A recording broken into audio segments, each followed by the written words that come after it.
I've always felt like an old soul, like you said, in a way. I feel like I can relate to that a little bit. Maybe not as much, but I always felt like I was called an old soul when I was younger in particular. Now I actually am old because they can't call me an old soul because I'm 32 now. You're not old, dude. Like, I'm just kidding. But you're in the prime of life. Do you remember that episode of Friends? I don't know if you watched Friends.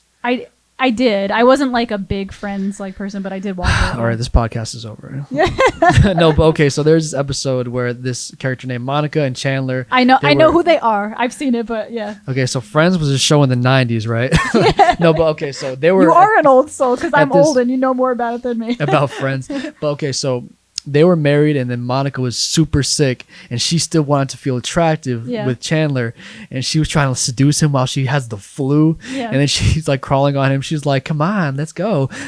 We're two people in the prime of life." So when I said you were in the prime of life, that's what I thought of. You're in the prime of life. Okay. Anyways, so I asked all the questions. So I've been doing this thing where like this whole podcast is supposed to be about like interviewing artists and kind of giving them a chance to present their art, whether it's their poetry or music. But I've been kind of like breaking the ice with weird questions. So if you guys have any suggestions for any questions, let me know in the comment section. But now we are going to do a little number that we prepared, which is his original song, and tell them about your song, what it's called and everything like that. For sure. Okay, so this song is called Learning. I wrote it in the past year. I think I started writing it in April or May, and it's always exciting, the beginning stages of a song. It's like I've actually talked to, I think Eric Contractor. Yes, I do know him. Yeah, so me and him have had conversations about songwriting, and I described to him that it feels like a puzzle while you're doing it, and he felt a similar way. So like doing this song, I just remember it was so exciting, kind of going word to word, and it was a song that I really needed to write. So this year for me has been really rich in creating because of just the things I've been experiencing and what's been going on in the world. So I guess as a disclaimer to people who would ever want to go check it out, the first half is about, so it's called Learning, right? So having experiences, like the first verse being about post breakup, life after a breakup, and the second verse is actually a female empowerment verse, because during that time where I was doing the post breakup stuff, I was meeting other people, hearing their experiences, and it just kind of inspired me, because a lot of them were women. It inspired me to write a song that would uplift women. You know what I'm saying? And in a lot of my songs, if anybody like goes and really listens to it and understands the concepts, they're written from other people's perspectives. Like I have the song from years ago where I write from the perspective of an old friend who I've since lost communication with, and they see what I'm doing in life, and it like clicks for them. Like, yeah, that makes sense that you're doing that because I knew you when you were doing this, you know? So that's kind of what my music is. I like to get into the mind of others, or also to give, like I mentioned earlier, alternative perspectives on things that aren't always brought to light. So yes, go listen to the song. And where can they find your song if you want to? This song, it might be out when this comes out, but I mean, depending on when people watch this, it'll be out, because I do plan on releasing it soon. But it'll be out everywhere, whether it's Apple Music, Spotify, YouTube, Tidal, anywhere you can find music. All you gotta do is look up my name, Onnist, Onnist, and then Learning. I'll put like I'll attach a little link too. I always do that in the editing. So okay, so let's get set up here. Let's do it.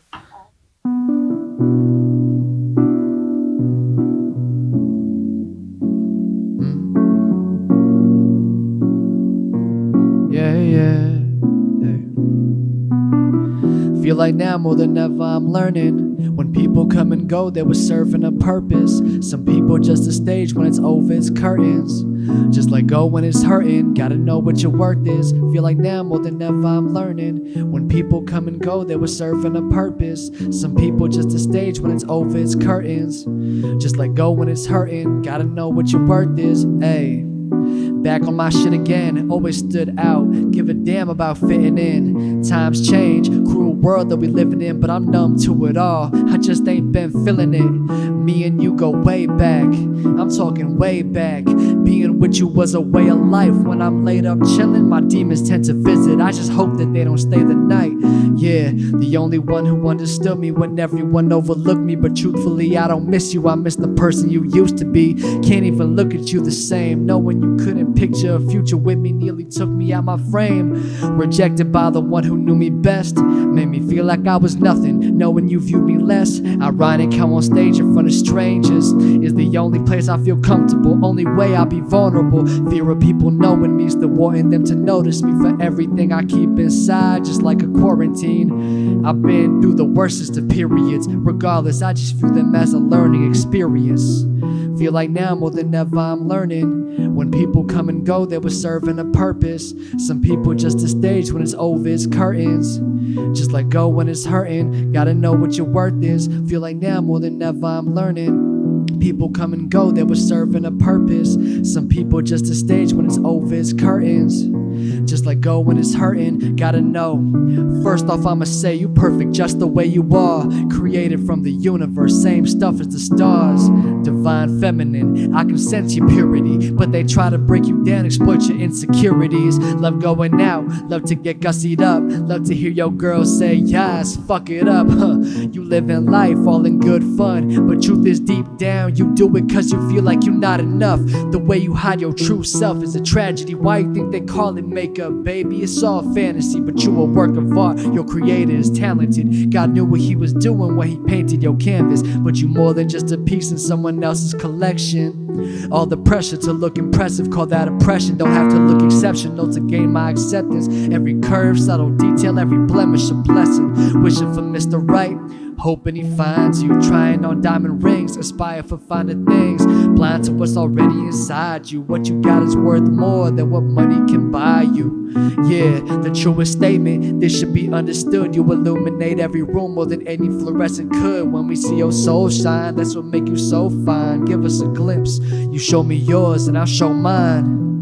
More than ever I'm learning. When people come and go, they were serving a purpose. Some people just a stage, when it's over it's curtains. Just let go when it's hurting, gotta know what your worth is. Feel like now more than ever I'm learning. When people come and go, they were serving a purpose. Some people just a stage, when it's over it's curtains. Just let go when it's hurting, gotta know what you're worth.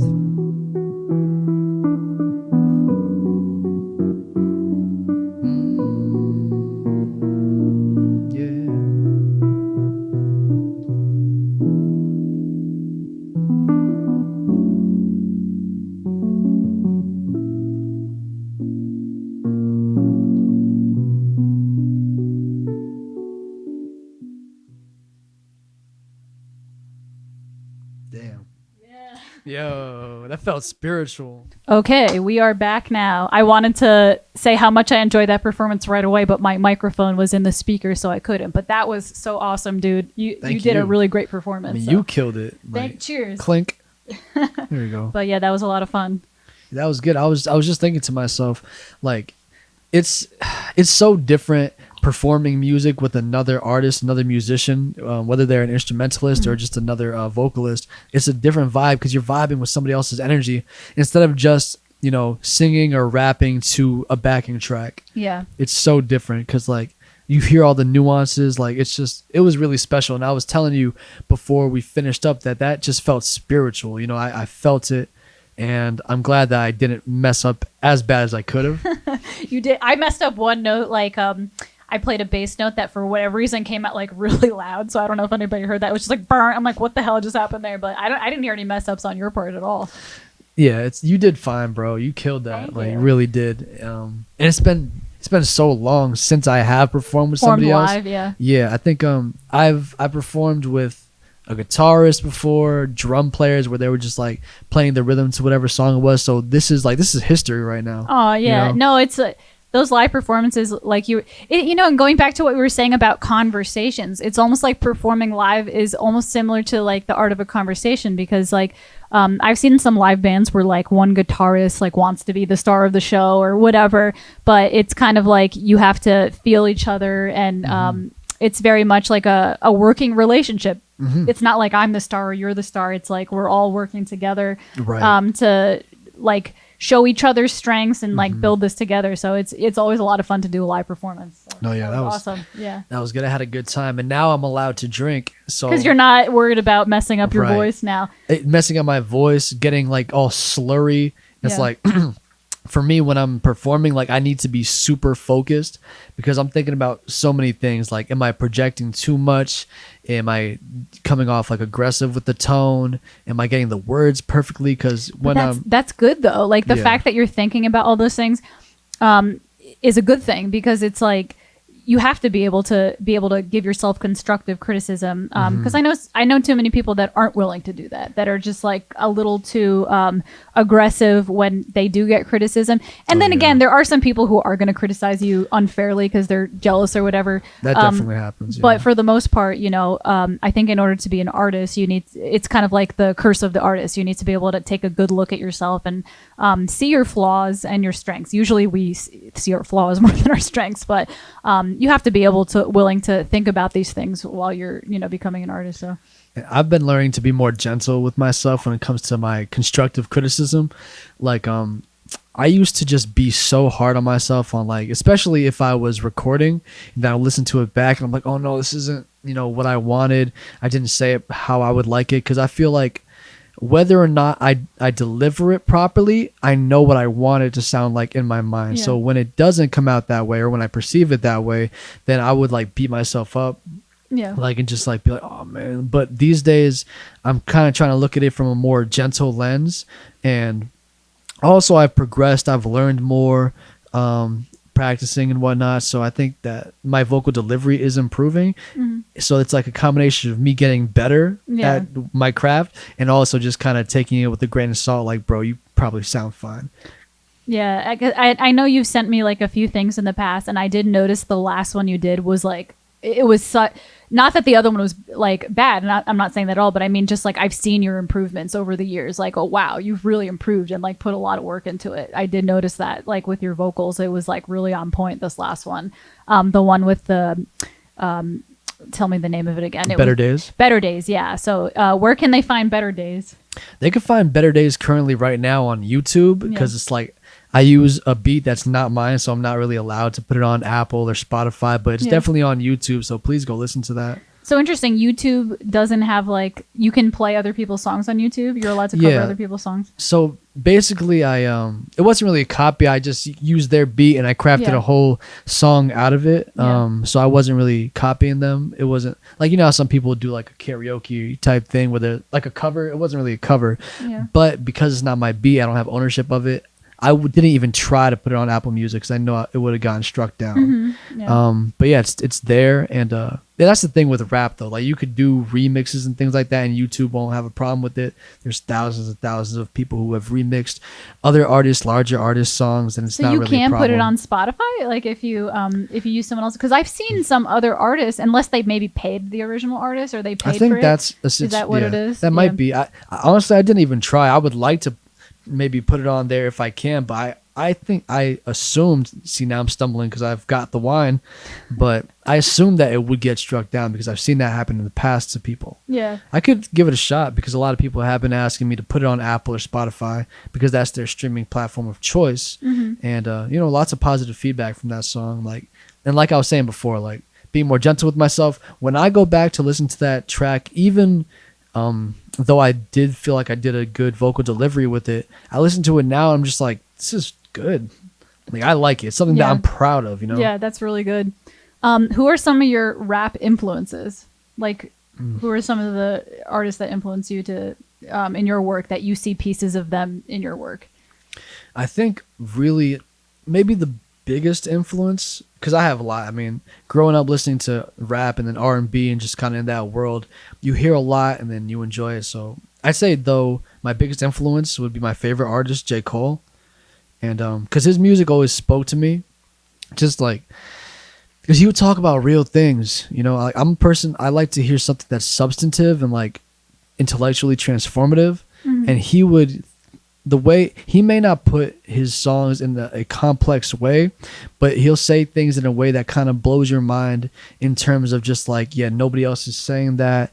Like, and it's put in simple terms that people, like a mass audience, can understand. So that's inspiring to me because I feel like sometimes rappers go above and beyond to try and make things more complex than they need to, you know?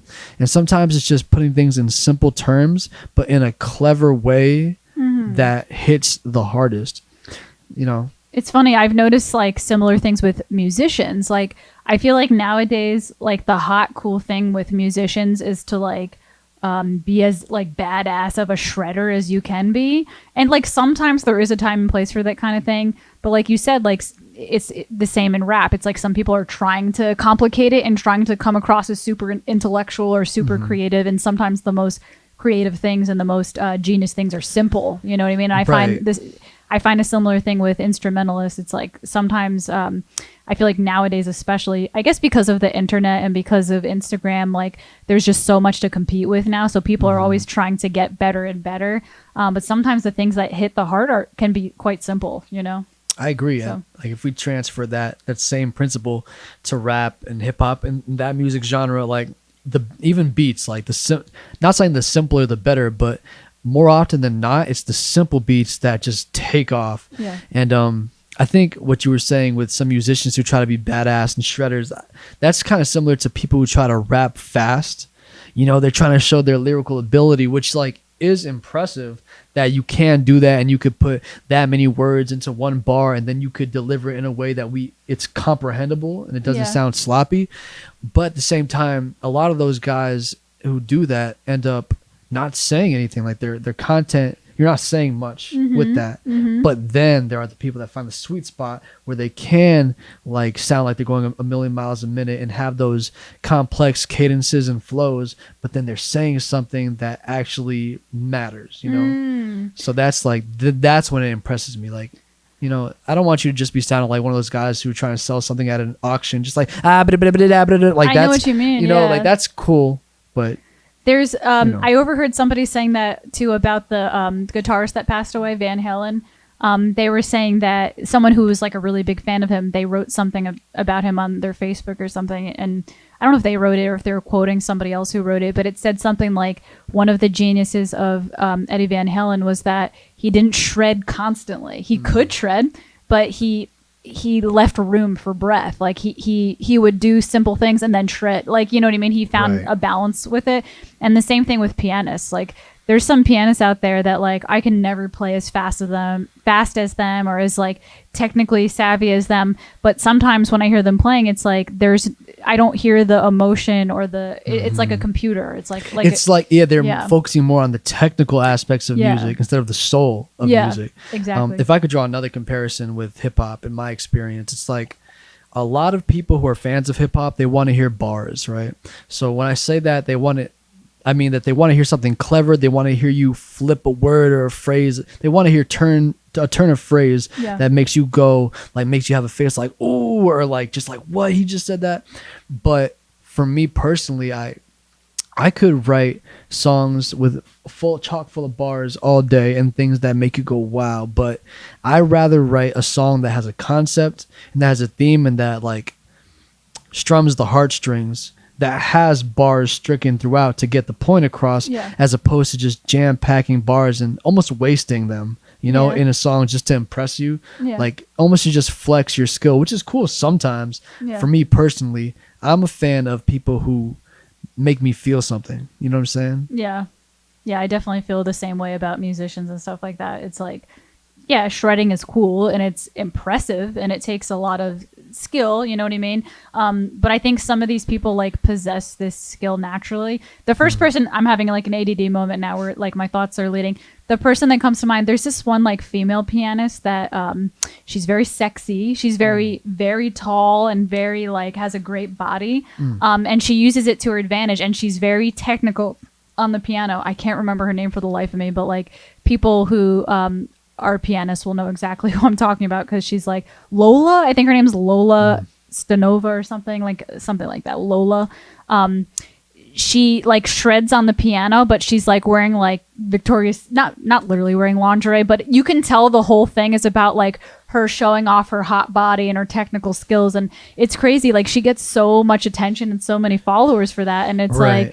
like she's really good at piano. Like I'm not gonna lie, she's like really super technical, but it's like really obvious to me that it's like all about like the flashiness of her hot body. Like she'll play in these like fancy heels and stuff, like stuff Right. like I that. mean, look, Yeah. I'm not mad at it. Like if you are talented and you have the skill and then you also have those other attributes, it's like what they say, if you got it, flaunt it. But true, if you got it, flaunt it. Yeah. But I guess what I'm saying is like in her playing, I don't hear any heart or soul. Oh, I just she's hear missing that. I just hear all like, let me show you how I could shred and then look really hot in this short skirt type of thing. Yeah. Which again, there's nothing wrong with that. But let's say it for what it is. I had a piano professor who said she's a great prostitute.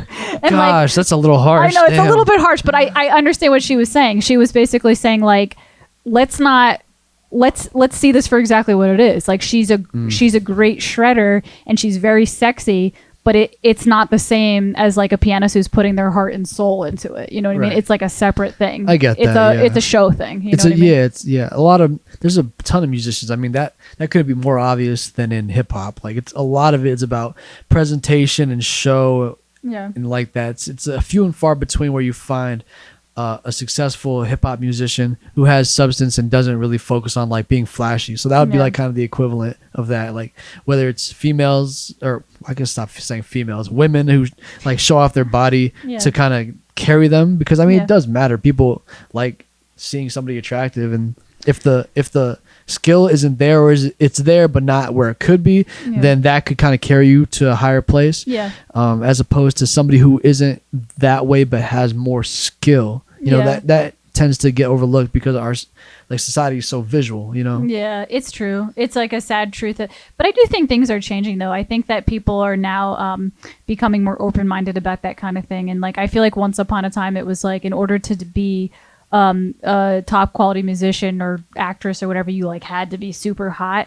But I feel like there's a lot more flexibility now where people, I think because of the internet and because people are able to have their own platform anywhere now, it kind of gives the freedom that but looks still matter though. Like, you know what I mean? Like, unfortunately, you know what I mean? Like, but it is what it is. I mean, like, I think the internet gave people access to that. Like there are more streams of being able to get to those artists who in another time may have been overlooked. Do you find that there's like a lot of flashiness on Instagram now, or?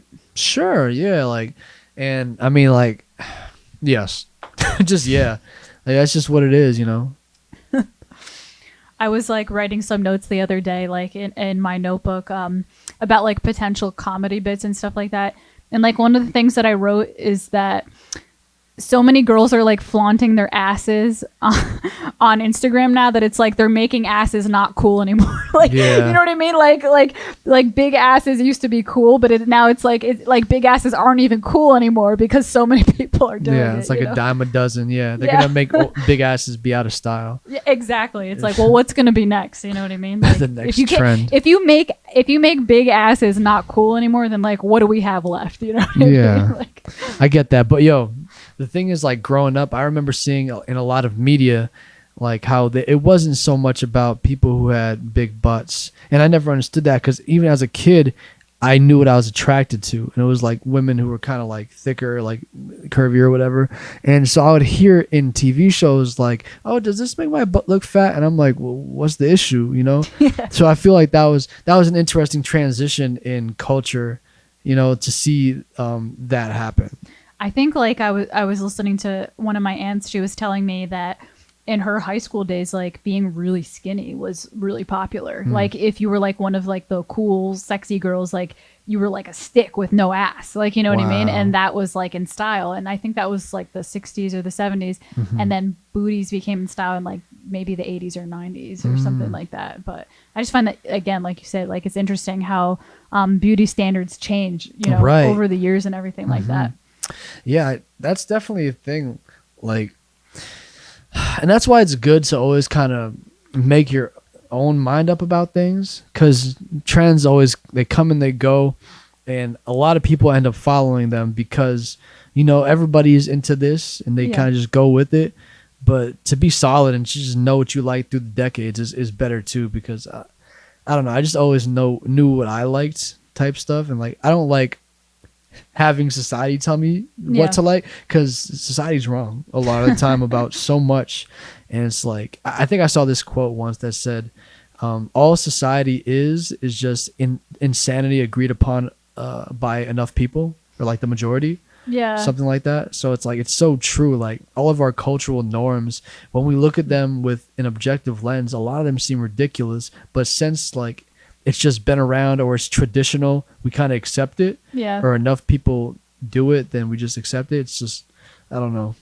I've been thinking that about like marriage. Like that might be a little bit, controversial, but I feel like when you really think about it, like the tradition of like the woman walking down the aisle, like with her father holding her on her side and stuff. Have you ever looked up like the history of what that actually means? Oh yeah. Like, giving dowries, and like even looking when I was a kid, I would look at, like, I was obsessed with words and just trying to understand the etymology of things. So just even Mr. and Mrs., when you just look at it, Mrs. is MRS, so that's Mr. is as if like possessive. So I never even thought of that. That's so weird. Like, so I never even put that together. The woman becomes the possession of the man. I mean, it's Misters, like, Misters, exactly. That's what it is, and that's literally how it was viewed back then. Because this is my assumption. This isn't something I heard. I think that back in the day, it may have been. This might come off as insensitive, but let me just say, like, it may have been Let me see. What word do I want to choose? Something that's no. The word, something that, we're gonna edit this out. Something that's like, okay, so having a daughter back in the day may have been non-advantageous or unadvantageous, because back in the day there was less opportunity for women. So it's almost like, oh, I have this daughter, what could she like, do? Can she do hard labor? She can't. Blah, blah, blah. That's a really good point. So then to ease the financial burden off of the family, they would give them to another man, and that's what marriage was. Oh fuck, dude, literally, because that's I've looked up things about marriage, but I didn't know that deep. Like, you know more than I do. Like, I've learned. I read certain. I didn't read that. That's insane. But I read certain things like that. The veil represents, like, you're gonna get this. Did you read about the veil? Like, no, go ahead. You're gonna get this woman, and she's yours, and she might be ugly. So like, let's put a veil over. So that, like, certain things, like we were saying before, a lot of marriages, I know it's different today, and it's like other types of cultures do more arranged marriages, but arranged marriages were just a kind of a thing back in the day. And so it was more of a business transactional relationship. Like a family or a father could be like, I'll give you $10,000 or whatever the monetary value stuff was there, whatever their specie was. So like, they would say, I'll give you this much money, basically saying, take my daughter off of my hands so you could take care of her. Look, this was never like articulated to me, but if you look at it, okay, parents giving dowries, which are just like a money exchange for a man to take their daughter off of their hands in marriage, it just makes sense. So I guess I boiled it down to, okay, it kind of relieves a financial burden on the family. Holy crap. It's weird, bro. And so then to continue traditional marriage today, I think people just do it because it's tradition and because social pressures, but if it doesn't make sense, I don't think people should do it. You know what I'm saying? And especially since now it's like, it's so much of a business, and it's so much like entrenched in like how the government watches you and stuff like that. So it's like, I don't know. Like, I'm not opposed to choosing a partner and being with your partner for the rest of your life. But like, to me, like, based on the history, like, and I knew some things, but I didn't know what you just told me. Like, that's insane. And that just validates my, my perspective even more. It's like, based on the history of marriage, it's like, why are we, like you said, it's like a business now. Like, why are we spending as a society like $30,000 to $50,000 to $100,000 on a wedding, when you really like trace back the roots of the tradition are like insane? You know what I mean? Yeah, I mean, with the whole like big flashy weddings thing, that's just to like flex on your family and friends. Oh yeah, like how much money you have. And everything like that. Like whether it's like a woman being like, hey, I got a man who I really think, man, we're just a bunch of animals. We're like a bunch of highly evolved animals. Yeah. Like we're showing off our like those birds who just show off their wings and their colors and stuff. You're right. That's all we're doing. Like, so when you have like a fancy wedding, it's like it's kind of like that in like a more advanced way.